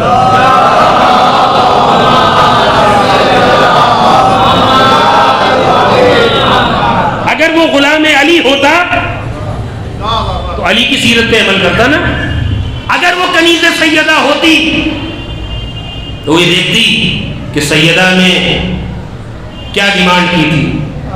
پوری زندگی علی سے کچھ نہیں مانگا تھا، پوری زندگی علی سے کچھ نہیں مانگا آپ نے۔ ایک دن جب آپ بیمار ہوئی اور علی کو یہ احساس تھا کہ میری بیوی نے، سیدہ نے کبھی مجھ سے مطالبہ نہیں کیا، تو علی نے بہت زیادہ اصرار کیا کہ بیمار ہو، کچھ کھانے کا دل کرتا ہے، مانگ لو، میں لانے کے لیے تیار ہوں۔ کہا نہیں، میرے بابا نے منع کیا تھا۔ پھر بھی علی نے اتنا اصرار کیا تو آپ نے ایک انار کا ذکر کیا، ایک انار لا دی۔ یہ ہے سیدہ کی سیرت کہ علی کے اصرار کرنے کے بعد آپ نے مطالبہ بھی کیا تو ایک انار کا مطالبہ کیا۔ تو اب شہزادی نے انفاق کیا کیا؟ دو لباس ہیں آپ کے پاس، ایک پرانا ہے، ایک نیا ہے۔ سائل نے سوال کیا، ہم کیا کرتے ہیں کہ کسی نے سوال کیا، ہمارے پاس دو چیزیں ہیں، پرانا والا اٹھا کے دیتے ہیں نا۔ بہت ہی زیادہ نیک کام کرنے والے ہوئے، بہت ہی زیادہ انفاق کرنے والے ہوئے تو پرانا دے دیتے، ٹھیک ہے ہمارے استعمال میں نہیں ہے، دے دو، گھر میں رکھنے سے کیا فائدہ ہے نا، جگہ بھی خالی ہو جائے گی۔ تو یہ نیت ہوتی ہے ہماری۔ شہزادی سے جب سوال کیا گیا تو شہزادی نے، روایت میں ہے کہ پرانا دینا چاہا، چونکہ وہ ایسا مسئلہ ہوتا ہے، عروسی کا، شادی کا موقع ہے، شادی کا لباس ہے، لیکن فوراً ہی خیال آیا۔ اب یہ قرآن دیکھیں، قرآن سے کس طرح سے وابستگی ہے ہماری، کہ ہم کوئی کام کریں تو وہاں پر قرآن کی آیت ہمیں آ کے ٹوکے، نہیں یہ نہیں، یہ کرنا۔ اگر ہم اس طرح سے قرآن کو پڑھیں تو یقیناً قرآن ہمیں ہدایت کرنے والا۔ شہزادی نے جب دینا چاہا تو فوراً خیال آیا کہ قرآن مجید کی آیت ہے لن تنالوا البر حتی تنفقوا مما تحبون، کہ تم اللہ کی راہ میں اسے خرچ کرو جسے تم عزیز رکھتے ہو، جو تم چاہتے ہو اسے خرچ کرو۔ لہذا شہزادی نے سوچا کہ میں اس لباس، نئے لباس کو پسند کر رہی ہوں، لہذا اللہ کی راہ میں آپ نے نیا لباس دے دیا۔ کون خاتون ہے کہ جو سیدہ کی سیرت پر چلنے کے لیے آمادہ ہے، تیار ہے؟ جناب سیدہ نے اس طریقے سے ہمیں درس دیا ہے کہ اگر انفاق کرنا ہے تو اس طریقے سے انفاق کرو۔ اور میرے عزیزوں، بس اپنی بات کو ختم کر رہا ہوں۔ انفاق، اب انفاق میں اور ایثار میں کیا فرق ہے یہ میں بتانا چاہ رہا، لیکن انشاءاللہ پھر کبھی۔ یہ جو سیدہ کا حق غصب کیا گیا، اگر یہ ہاتھ جوڑ کے شہزادی کے سامنے کھڑے ہو جاتے آتے اور کہتے ہمیں آپ کی ملکیت چاہیے، ہمیں فدق چاہیے، شہزادی خالی ہاتھ نہ لوٹاتے، یہ میرا عقیدہ ہے، آپ کا بھی عقیدہ ہے۔ شہزادی ہرگز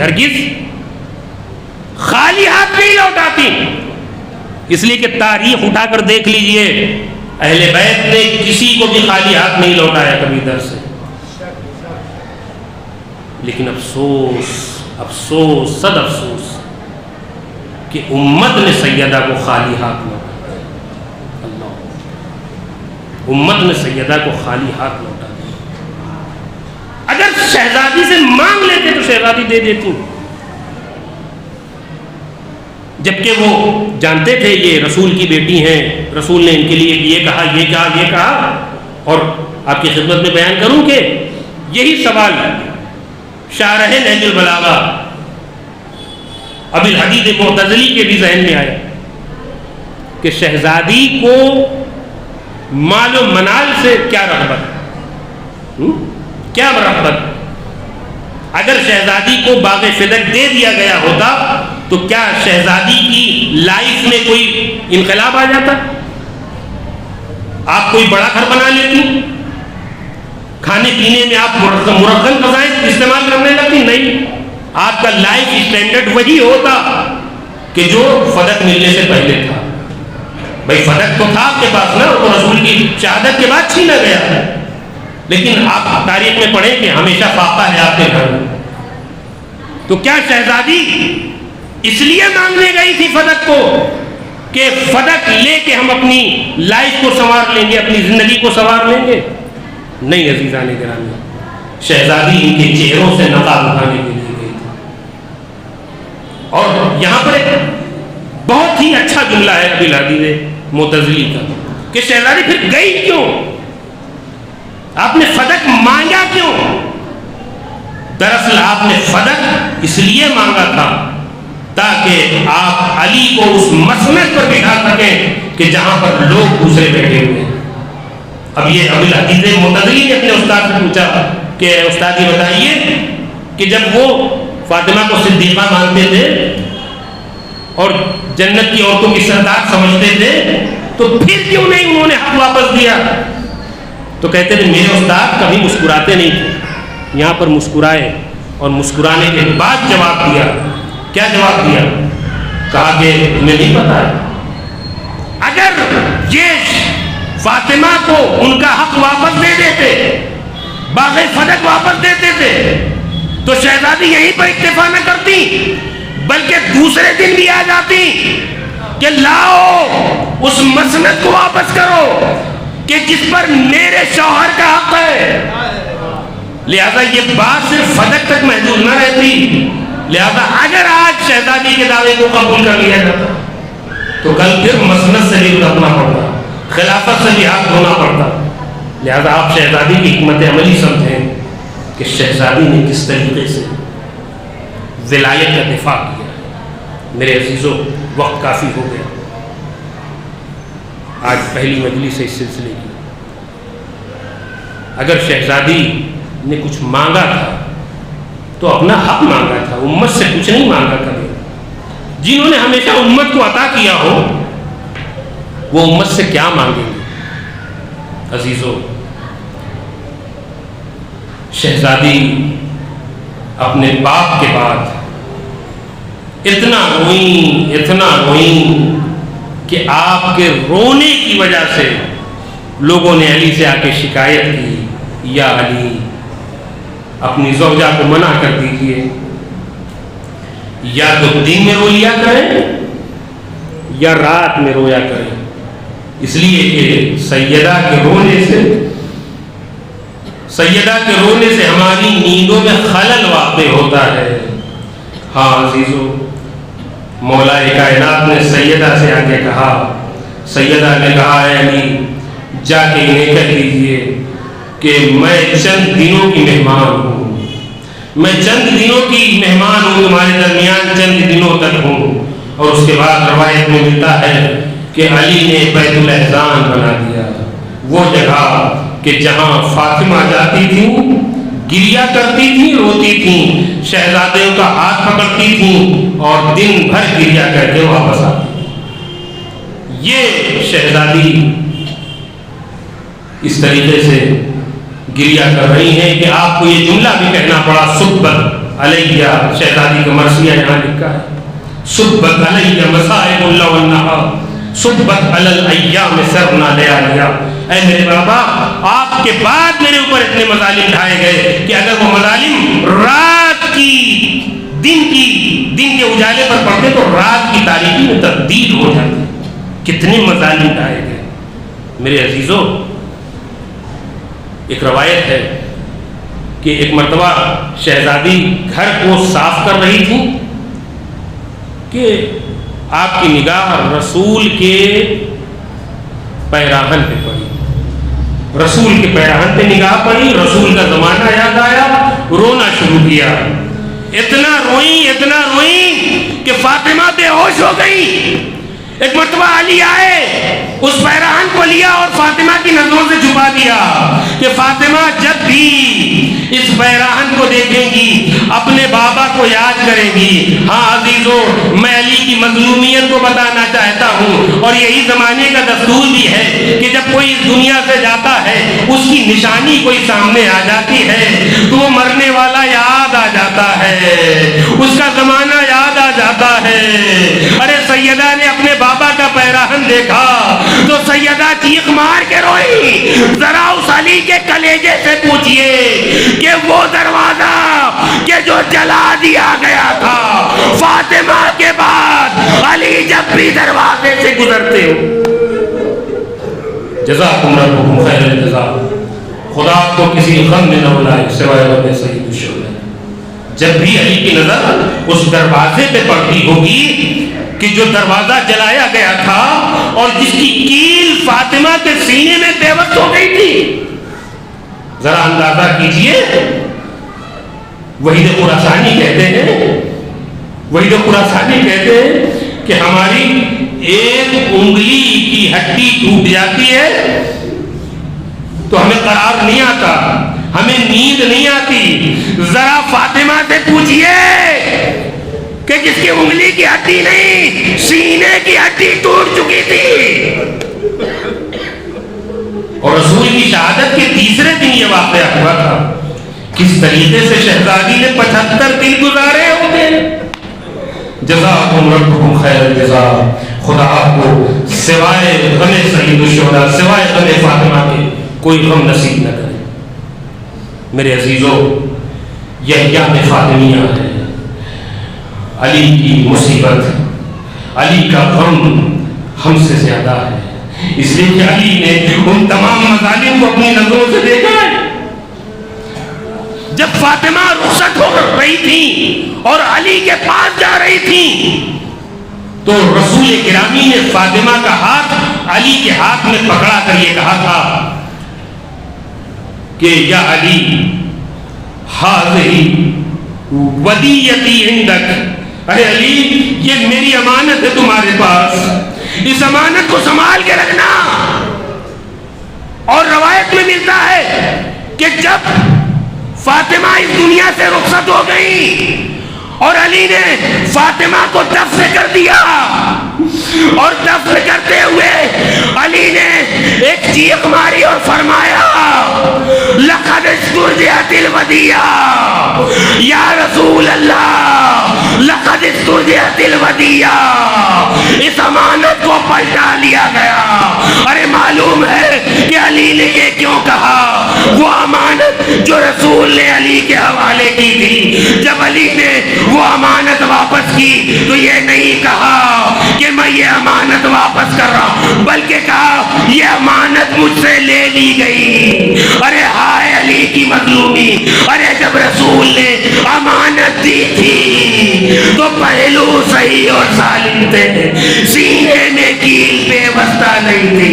فاطمہ عصا کا سہارا لے کے نہیں تھے، لیکن ہائے جب امانت دے رہے ہیں تو زہرا کا پہلو شکستہ ہے، زہرا کا پہلو ٹوٹ چکا ہے۔ اور روایت کے جملے کہ زہرا اتنی ہلکی ہو چکی کہ علی نے اکیلے اپنے ہاتھوں سے قبر میں اتارا۔ ہائے رسول کی امانت، ہائے زہرا کی مظلومی۔ وَسَيَعْلَمُ الَّذِينَ ظَلَمُوا أَيَّ مُنقَلِبٍ يَنقَلِبُونَ إِنَّ لِلَّهِ وَإِنَّا إِلَيْهِ رَاجِعُونَ رضا بقضائه وتسليما لأمره۔ پروردگار محمد و محمد کا واسطہ ہماری اس خلیل کی عبادت کو قبول فرماؤ۔ پروردگار محمد و آل محمد کا واسطہ ہے، پروردگار ان آنسوؤں کا واسطہ ہے جو غم سیدہ میں بہے ہیں۔ پروردگار ہمیں سیدہ کی شفاعت نصیب فرما۔ پروردگار محمد و آل محمد کا واسطہ ہے ہم جو بھی عزاداری کر رہے ہیں، جو بھی غم منا رہے ہیں، پروردگارہ اسے قبول فرما اور ہماری توفیقات میں اضافہ فرما۔ پروردگارہ تجھے محمد والے محمد کا واسطہ ہے، جہاں جہاں بھی ظلم و جور ہو رہا ہے پروردگارہ ان تمام مظالم کا خاتمہ فرما، تمام مظلومین کی مدد فرما، بالخصوص غزہ کے مظلومین کی مدد فرما۔ پروردگارہ تمام ظالموں کو نیست و نابود فرما، بالخصوص اسرائیل، امریکہ اور ان کے تمام ہم نواؤں کو نیست و نابود فرما۔ پروردگارہ تجھے محمد والے محمد کا واسطہ ہے، انقلاب اسلامی ایران کی حفاظت فرما۔ پروردگارہ تجھے محمد والے محمد کا واسطہ ہے، تمام مراد اکرام بالخصوص آیت اللہ سیستانی اور آیت اللہ خامنائی کے دشمنوں کے شر سے حفاظت فرما۔ پروردگارہ تجھے محمد وآل محمد کا واسطہ ہے، ہمارے امام کے ظہور میں تعجیل فرما، تعجیل فرما، تعجیل فرما، ہم سب کو ان کے آواز انصار میں شمار فرما۔ ربنا تقبل منا انک انت السمیع العلیم۔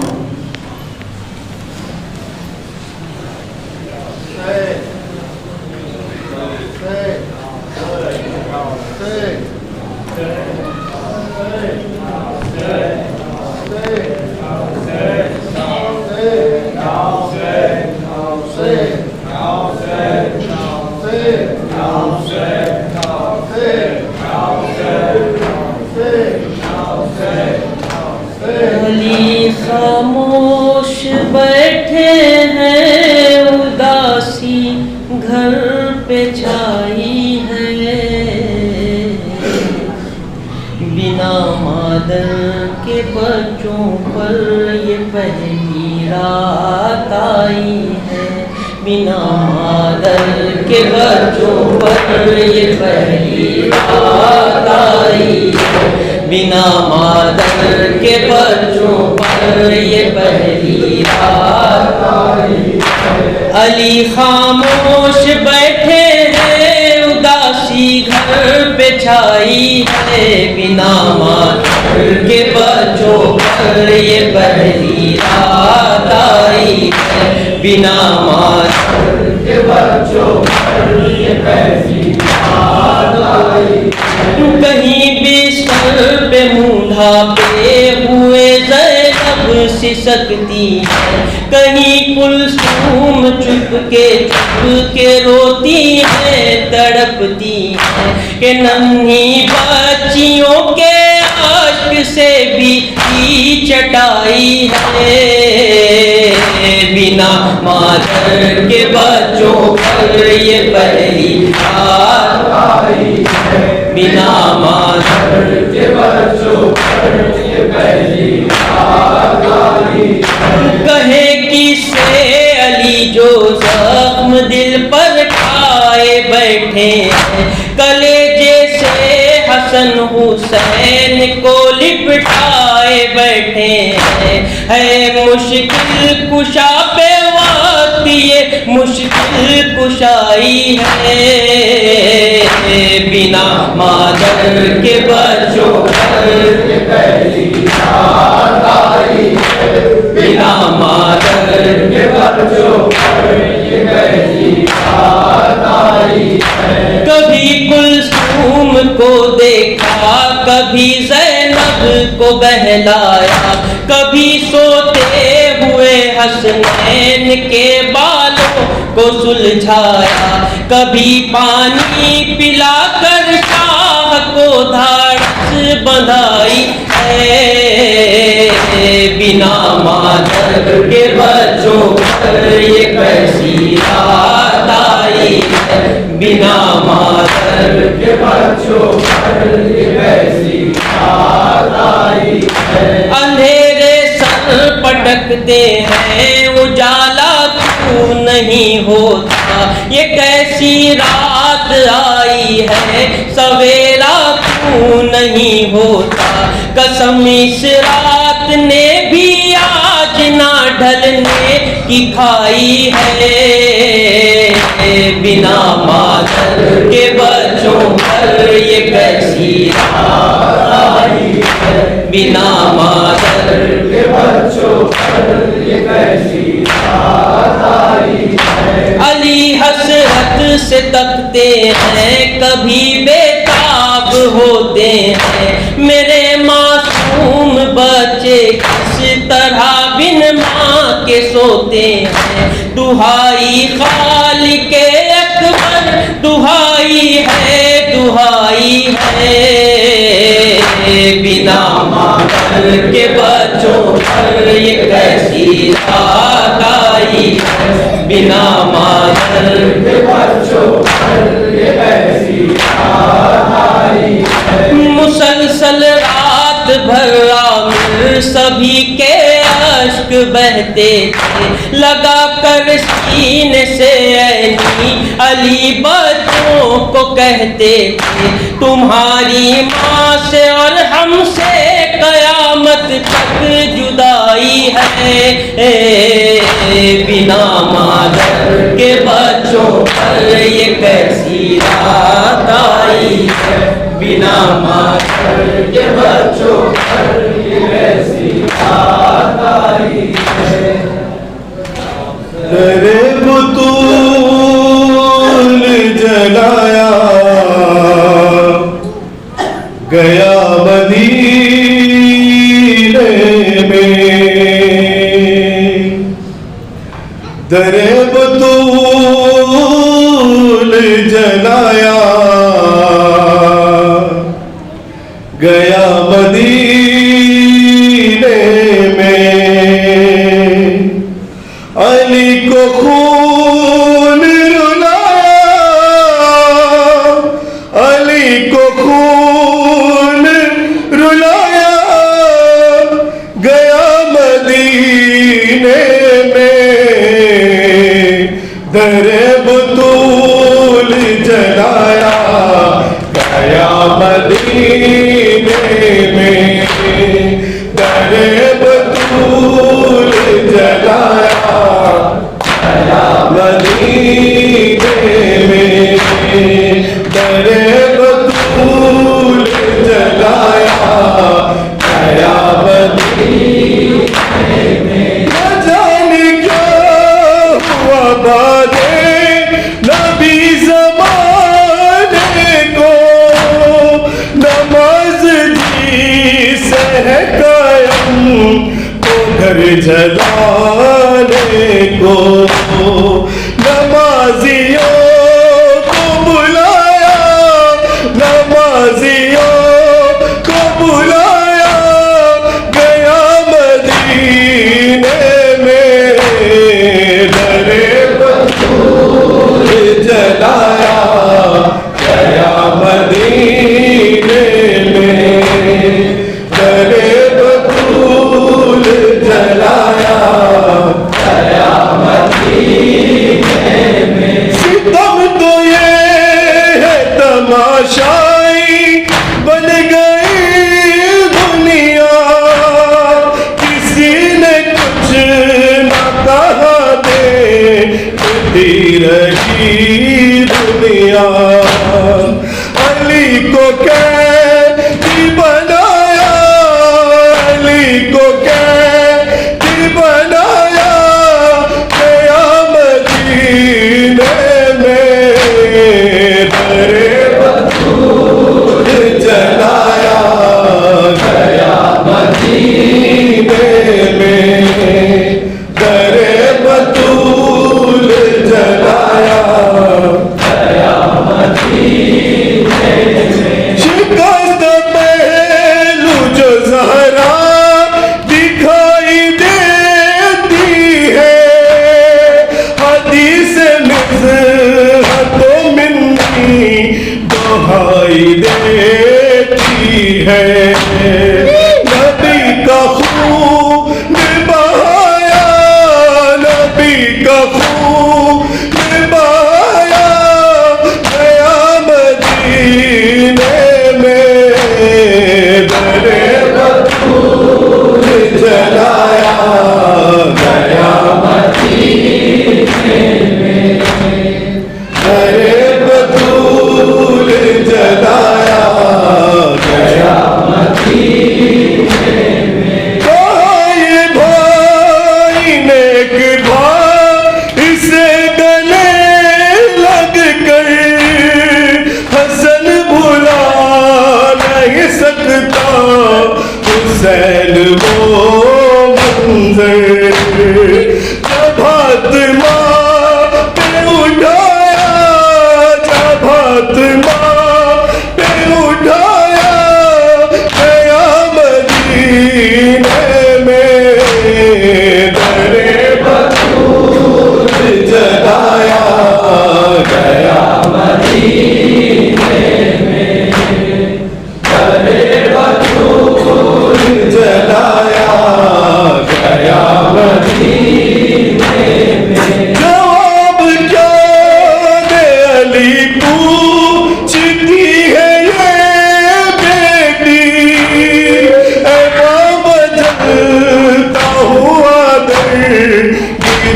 ماں پہ میری، سنا ہے جشن منایا، سنا ہے جشن منایا گیا مدینے میں، بڑے بطول جلایا گیا مدینے میں، بڑے بطول جلایا گیا مدینے میں۔ ہوا یہ ظلم جو مسجد میں رو پڑے مولا، وہ جس نے مارا تھا بنتے رسول کو ڈرا، وظیفہ اس کا بڑھایا، وظیفہ اس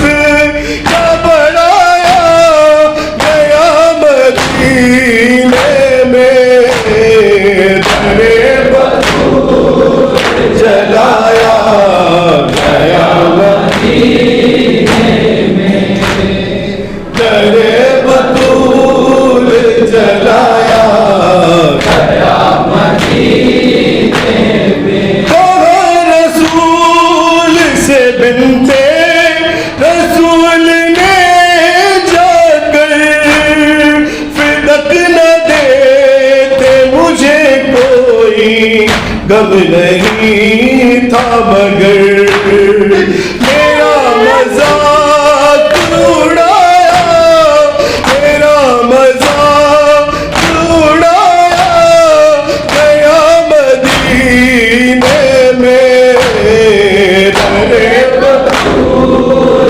جلایا گیا مدینے میں، درے بطول جلایا گیا مدینے میں۔ یہ راز دفن ہے دو بھائیوں کے سینے میں، نبی کی بیٹی کو مسجد میں گھر میں اونچے میں، کہاں پہ ستایا، کہاں پہ ستایا گیا مدینے میں، درے بطول جلایا گیا مدینے میں، درے بطول